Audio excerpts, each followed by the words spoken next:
सतीश द्विवेदी स्वयं। मंत्री जी, बहुत स्वागत आपका एबीपी गंगा पर और हमारे इस खास कार्यक्रम राजनीति में। जी नमस्कार। नमस्कार सर। हमारे दर्शक का जानना चाह रहे हैं, चूंकि आज एक के बाद एक दो मामले सामने आ गए। वैसे भी कुछ दिनों से बेसिक शिक्षा विभाग वो चर्चाओं में बना हुआ है 69,000 शिक्षा भर्ती को लेके, लेकिन आज एक के बाद एक दो ऐसी बातें आ गई जिस पर आपके उत्तर हमारे तमाम दर्शकों के लिए बहुत मायने रखते हैं। वैसे आपने कुछ सवालों के जवाब हमारे सहयोगी को दिए, वो मैंने अभी दिखाया भी। लेकिन सर, ये जो टीचर का मामला सामने आ रहा है कि एक साथ 25 जगहों पर इन्हीं के डॉक्यूमेंट्स पर शिक्षिकाएं पढ़ा रही हैं और उनको बहुत सारा भुगतान हो चुका है, ये आपको लगता नहीं कि ये टिप ऑफ द आइसबर्ग है और ऐसे बहुत सारे मामले हो सकते हैं प्रदेश में?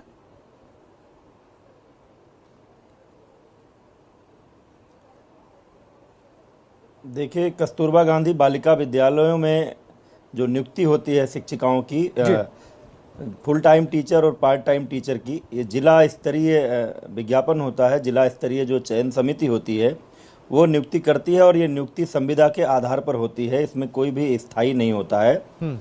और मुझे तो सोशल मीडिया और मीडिया के माध्यम से ये जानकारी कल से कुछ लोग चर्चा कर रहे थे और आज मीडिया, कुछ अखबारों के माध्यम से और इलेक्ट्रॉनिक मीडिया के माध्यम से ये जानकारी आज आई। तुरंत ही जब हमने अपने विभाग के महानिदेशक से इस बारे में जानकारी इकट्ठा करने को कहा, तो जो शुरू में तो ऐसा लगा कि शायद ऐसा नहीं होगा, लेकिन फिर मैंने कहा कि नहीं, इसकी थोड़ी गहनता से पड़ताल किया जाए। जांच रिपोर्ट बाद में आती रहेगी, लेकिन मैं इस बात का पक्षधर हूं कि जब मीडिया सामने हो, कुछ प्रश्न सामने हो, तो स्पष्ट उत्तर दिए जाने चाहिए।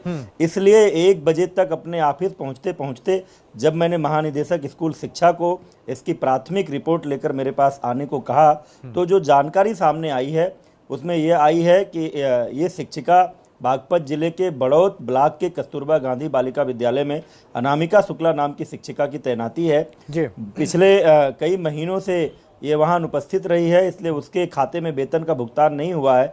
लेकिन इसी शिक्षिका के अभिलेखों के आधार पर 4 जनपद अलीगढ़, अमेठी, सहारनपुर और अंबेडकर नगर के 4 जनपदों के एक कस्तूरबा गांधी बालिका विद्यालयों में इसी शिक्षिका के अभिलेखों के आधार पर अन्य शिक्षिकाएं सेवारत पाई गई हैं और कुल मिलाकर के उनके खातों में 5 लाख से अधिक की धनराशि का भुगतान हुआ है। मेरी दृष्टि में ये बहुत गंभीर मामला है और मैंने आज ही 2 तरह के आदेश दिए हैं अपर मुख्य सचिव को। एक आदेश दिया है इस मामले की गहन जांच कराने के लिए, इसमें जो चारों शिक्षिकाएं हैं उनके खिलाफ एफआईआर दर्ज कराने के लिए, और किसी भी जिस भी अधिकारी कर्मचारी की मिलीभगत है उसके खिलाफ जांच करा के विभागीय कार्यवाही के साथ साथ आपराधिक कृत्य मानते हुए एफआईआर दर्ज कराने के लिए। और साथ ही दूसरा आदेश दिया है कि पूरे उत्तर प्रदेश के सभी 700 से अधिक कस्तूरबा गांधी बालिका विद्यालयों में जो शिक्षिकाएं नियुक्त हैं उनके सबके अभिलेखों की जांच की जाए, ताकि कहीं और अगर इस तरह का फर्जीवाड़ा हो तो वो भी पकड़ में आए और संबंधित लोगों के खिलाफ कार्रवाई की जा सके। जी, अब मंत्री जी